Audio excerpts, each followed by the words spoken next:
여러분 안녕하십니까? 오늘 나 같으면 그렇게 안 해. 사서 서비스 디자인에 도전하다 라는 제목으로 얘기를 나눌 겁니다. 지난 시간에 서비스 디자인이 뭐지? 하는 얘기를 했는데 그 서비스 디자인이 뭐지를 정리를 해보면 문헌정보학에서 배우는 내용을 조금 더 확장시켰다? 확장이라기보다 도서관이라는 울타리를 벗어나서도 우리의 역할을 설명한다 라고 보시면 될 것 같습니다. 그래서 사서의 역할을 도서관에 잡아놓고 얘기 나눴을 때와 도서관을 벗어났을 때 입장이 좀 다르다. 또 꼭 다르다는 뜻은 하지만 출발점은 다르다는 입장에서 출발을 합니다. 왜 이런 말씀을 드리냐면 사서라는 직업과 사서의 역할과 교육을 쳐다보면 달라야겠다라는 생각을 갖게 됩니다. 그 얘기는 뭐냐 하면 우리가 문헌정보학에서 키우는 사서가 최근 들어서는 많은 학교, 많은 문헌정보학과가 변화를 추구하고 있고 변하려고 노력하고 있습니다. 그 출발점은 상당히 오래됐다고 보는데 모든 학문 자체는 이렇게 진화하니까요. 그래서 그 변화를 쳐다보면서 그 변화의 방향성은 뭐지와 우리가 왜 그걸 해야지에 대한 좀 자기 반성 같은 얘기를 해보면서 과연 우리가 무엇을 추구하고 있는가를 고민해보고 과거에 우리는 어땠는가를 따져봤을 때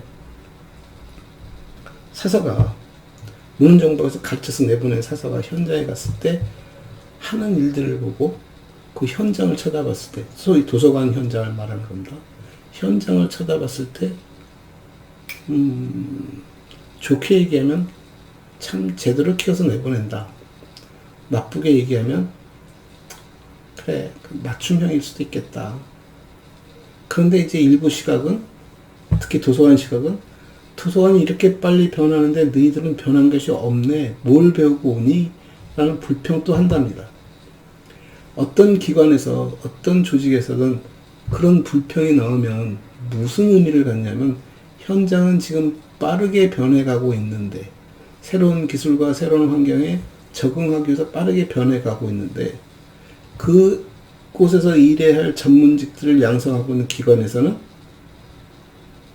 호랑이 담배 먹던 시절 얘기만 하고 있는 것 아니니? 라는 이제 비판이 담겨 있는 것이죠. 근데 그럴 수밖에 없는 것이 문헌정보학이라는 학문을 쳐다보면 상당히 다양한 학문을 합니다. 지금 데이터 사이언스 얘기도 하고 있습니다. 한때는 정보 검색에 엄청난 정보 검색 엔진 뭐 이런 얘기들도 하고 뭐 굉장히 다양한 기술들 얘기를 합니다. 뭐 시쳇말로 낫대는 말이야 얘기를 하자면 제가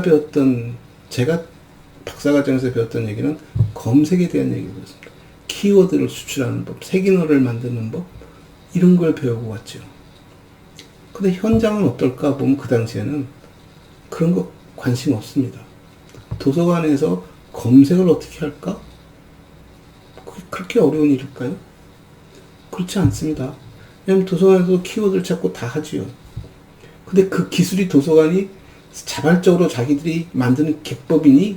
아니거든요. 도서관이 이미 전산화가 되어지고 전산화되어진 속에 검색 시스템은 그 검색 엔진은 키워드 추출을 통해서 하는 것이고 키워드 추출로 인덱스를 만들고 하는 것들은 기계적으로 다 작동하는 것이고 우리가 코막이라는 마크 소위 목록을 만드는 과정에 그런 것들이 다 이미 들어가 있는 것들이고 그래서 굳이 검색이라는 프로세스에 우리가 고민할 필요는 없지요.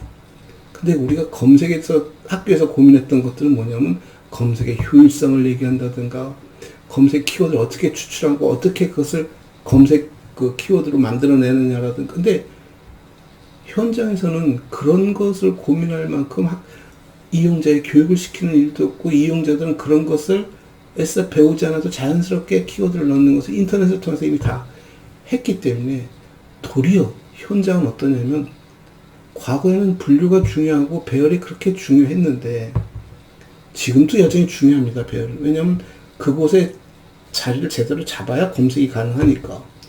그럼에도 불구하고 검색하는 친구들의 대부분은 주제명도 안 쓰고 그냥 다 키워드를 씁니다. 근데 도서관에서는 키워드를 관리하는 체제 자체가 아예 없는 거죠. 옛날에 목록을 보더라도 주제명, 그게 중요한 키워드였고, 타이틀, 서명, 그 다음에 저자명, 이 정도가 중요한 값들이었고, 그것으로 목록 카드를 만들었고, 그게 기계화가 되어지면서부터는 굳이 뭘 만든다는 개념 없이 전사적으로 검색이 되는 거죠. 목록에 있는 모든 키워드는 다 검색의 대상이 되는 거죠. 그러니까 거꾸로 검색의 대상이 되는 필드를 뭐로 잡을래 하는 그것만 설정해 두면은 그 안에서 키워드를 주셔서 다 검색이 가능하기 때문에 굳이 기술적인 얘기는 필요 없는데 그런 기술들이 상당히 발전했습니다. 그 최근 와서는 최근에 옛날에 또 하는 오토매틱 클래시피케이션, 오토매틱 클래시피케이션을 한다는 얘기는 저희 확률을 얘기하고 오토매틱 클래시피케이션을 얘기하면 우리가 갖고 있는 데이터베이스라든가 우리 도메인 자체가 도서관 울타리를 벗어난 얘기들입니다. 그리고 그 도서관 울타리를 벗어났으면 어떤 특정 공간을 상정해서 얘기를 하는 것이 아니라 그냥 불특정하게 열어놓고 그냥 일반화시켜서 얘기를 하다 보니까 그것을 가져다 쓸 수 있는 기간도 많지 않고요. 그것을 가져다 쓰겠다는 얘기는 시스템을 설계하거나 개발하는 업체들, 데이터베이스를 만드는 업체들인데 그곳에서 이미 전산 전문가들이 그런 일을 맡고 있고 그럴 수밖에 없는 것이 그네들이 쓴 언어가, 도구가 문헌정보학 출신들이 감당할 수 없는 것들이다 보니까 그런 내용들을 가르치고 있고, 문헌정보학과를 졸업했는데 글로 가는 친구들이 있다 그러면 우리가 부러워하는 이유는 일상적인 일이 아니라는 얘기죠. 근데 그렇게 자기 나름대로 노력해서 자기 개발을 통해서 갔던 친구들이기 때문에 문헌정보학과에서 배웠다라기보다 문헌정보학과가 그네들 관리를 소홀히 하면서 스스로 배울 수 있는 시간과 여유를 많이 가졌다라고 저는 이렇게 조금 악평을 하고 싶습니다. 그럼 제대로 된 문헌정보학 교육을 받는다면 뭘 배우니? 라고 놓고 본다면 아까 말한 호랑이 담배 먹던 시절 얘기를 할 수밖에 없는 것이고, 그러다 보니까 현장에 가서 자기들이 하는 일들은 개발? 기획? 아닙니다. 그네들이 하는 일들은 이미 짜여진 공간 속에 업무 매뉴얼대로 업무를 수행하는 것에 대한 숙련, 자기 일들이고, 그렇게 몇 년 하다 보면 굉장히 숙련되어 있고, 처음 온 친구들은 어리버리 하다 보니까 뭐 할 줄 아니? 라고 이제 물어보는 거죠. 건축사, 그러니까 건축학과를 졸업하고 건축 설계를 배워서 현장에 가면 똑같은 대접을 받습니다.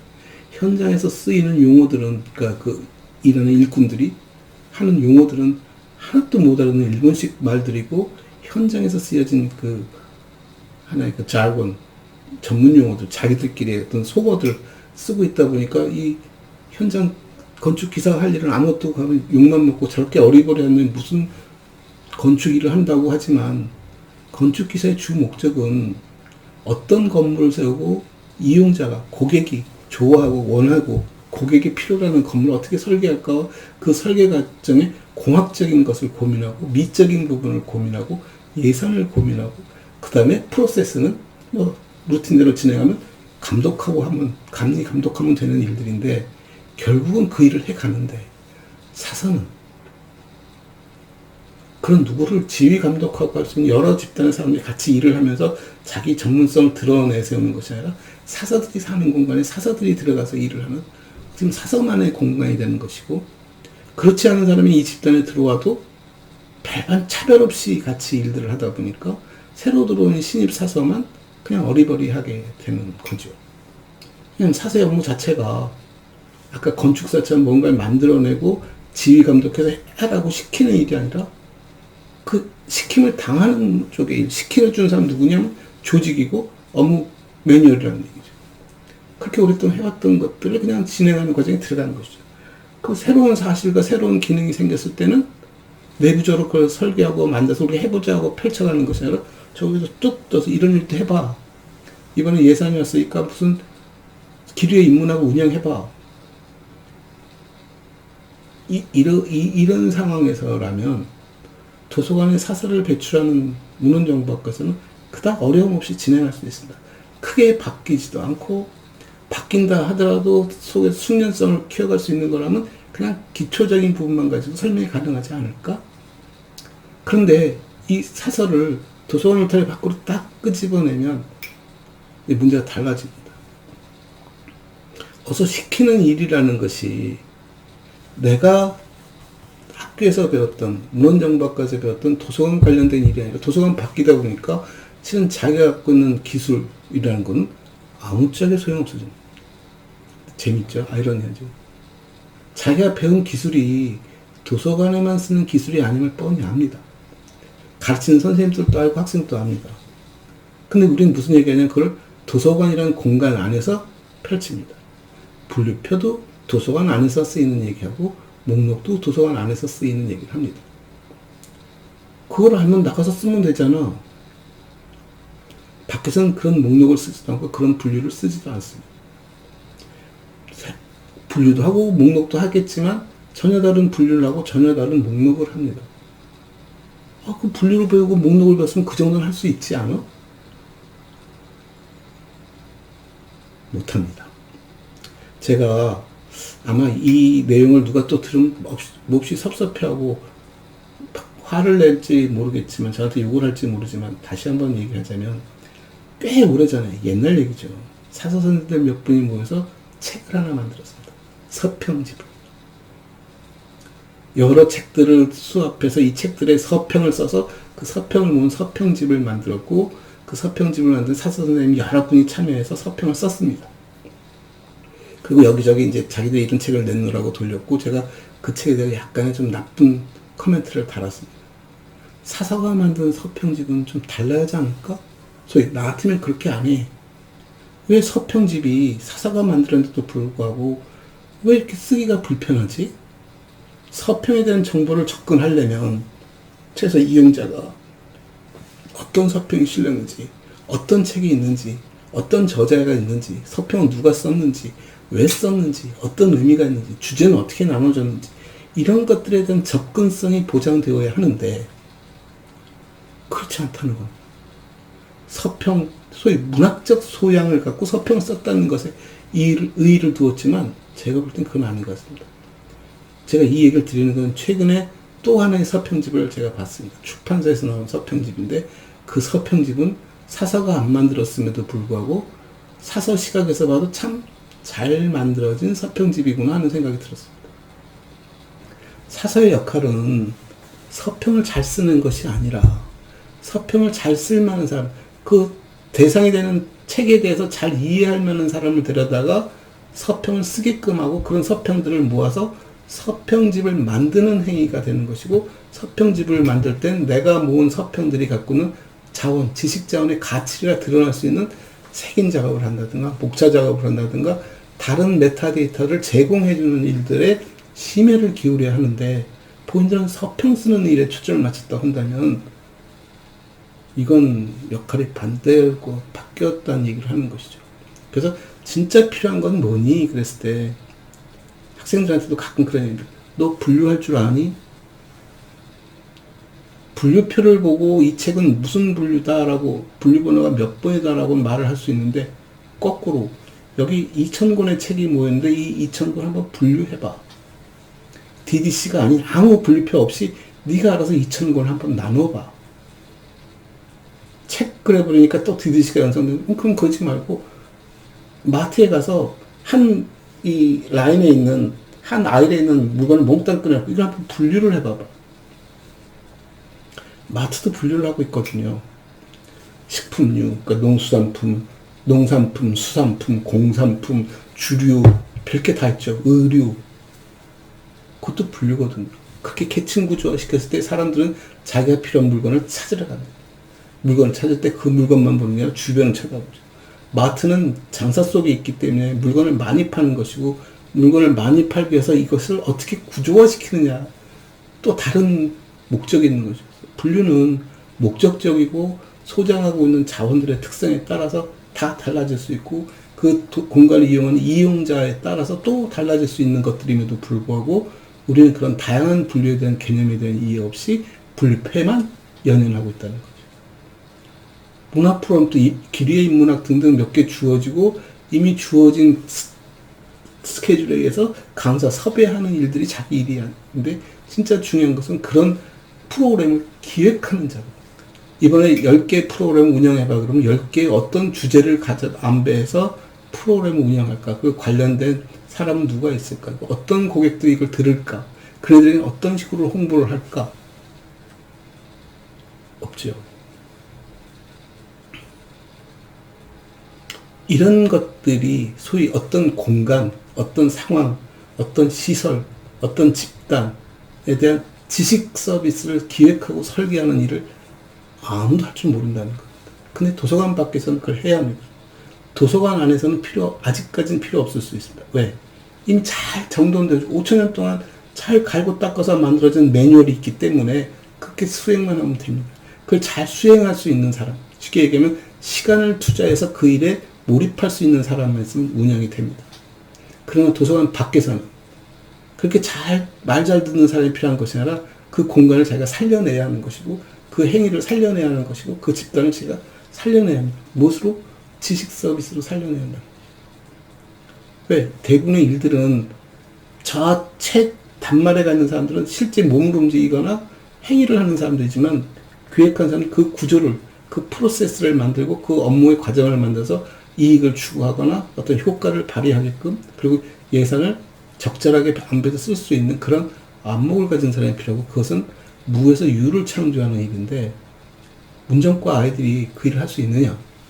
아니 문헌정보학 학문이 그것이 전제가 된 학문임에도 불구하고 우리는 이미 정해진 매뉴얼대로 그 일을 수행하는 데에만 초점을 맞추다 보니까 잘하는 것이 자기 딴에는 그 잘하는 것이 자기 전문성이고 그걸 선택받는다고 생각하지만 도서관을 벗어나는 순간 그런 사람은 필요 없습니다.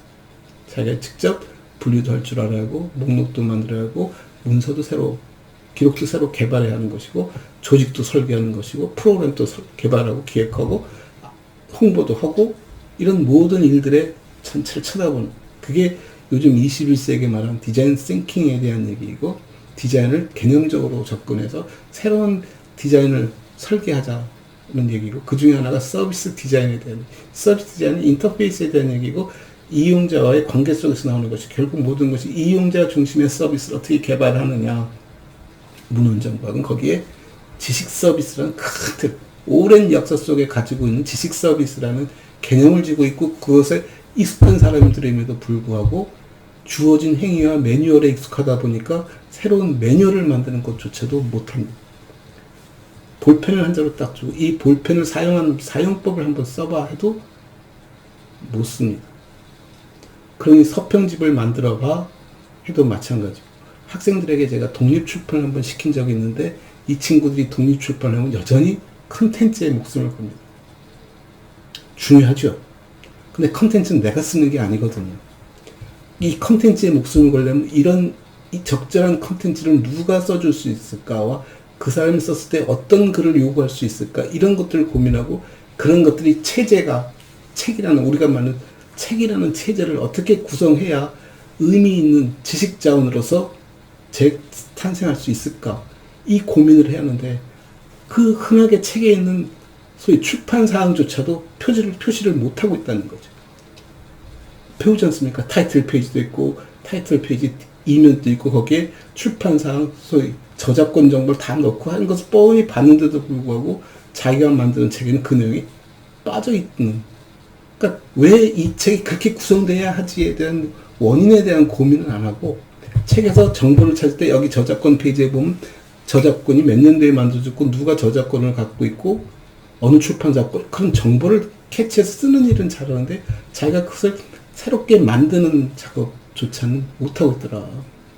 그래서 사서 서비스 디자인에 도전하다라는 의미는 없는 일을 하자는 것이 아니라 우리가 그동안 익숙했던 일들을 되짚어보고 그것을 따르는 일이 아니라 뒤집어보는 일. 나 같으면 그렇게 안 해. 나 같으면 그 분류 안 써. 난 다르게 분류할 거야. 다르게 목록할 거야.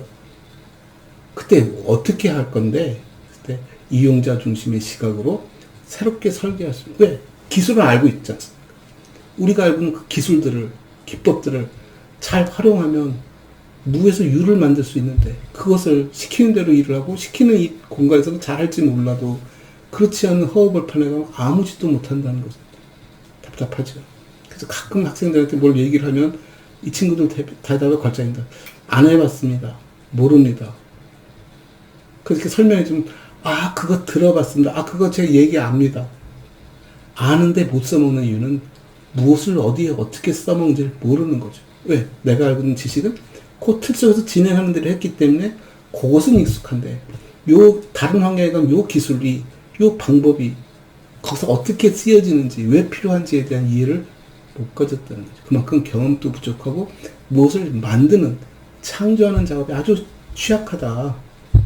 그래서 서비스 디자인이라는 말은 그간에 했던 일들을 이용자 중심의 새로운 시각과 새로운 환경에서 다시 한번 구축해보자. 그 기술을 이용해서 새롭게 구성해보자. 하는 얘기로 이해하는 것이 훨씬 쉽습니다. 아니, 그게 답입니다. 그래야 비로소 우리가 뭘 할 수 있느냐?